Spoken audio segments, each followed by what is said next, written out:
Welcome to Netfix Recap. Imagine finding yourself, in an American sub, being stuck in Russian waters as an enemy of Russia. That's scary, right?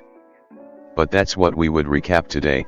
An American sub, the USS Tampa Bay, is closely following a Russian sub, in Russian waters without the Russians' notice, as the movie titled Hunter Killers starts.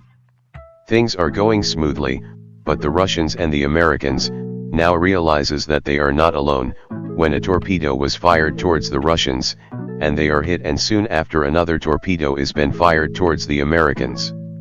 It is unclear who shot any of the subs down. Now we see the US Pentagon just realizing that their sub, the USS Tampa Bay, is 2 hours late for reports.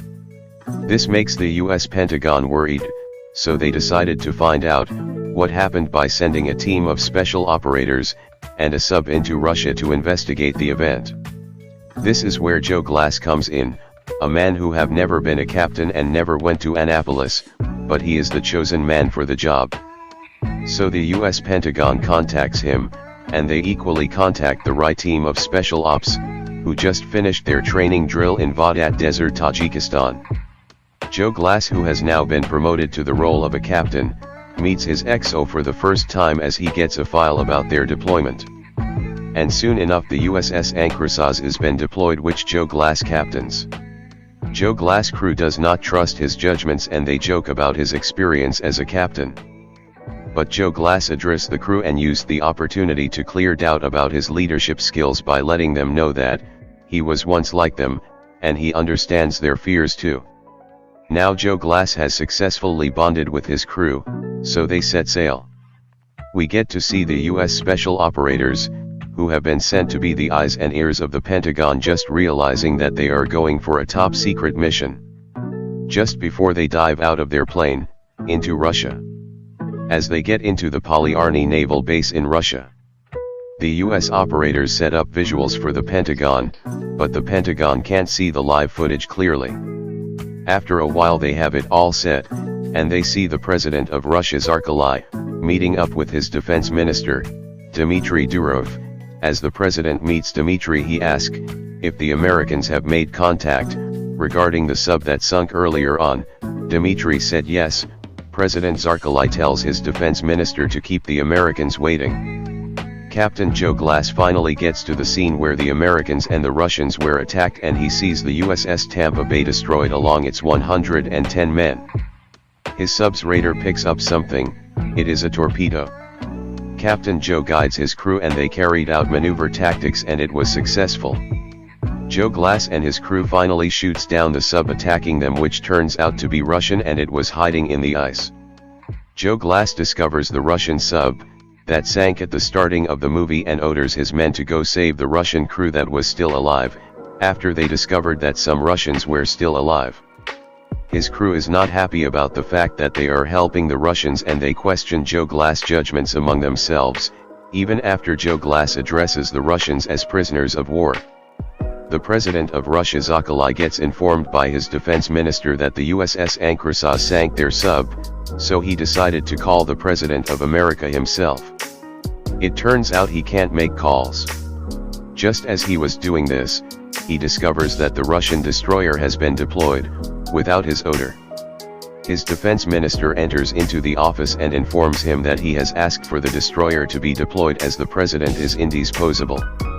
The Russian president along his guards were brought out and were executed, but the president was not. While the Americans watch virtually.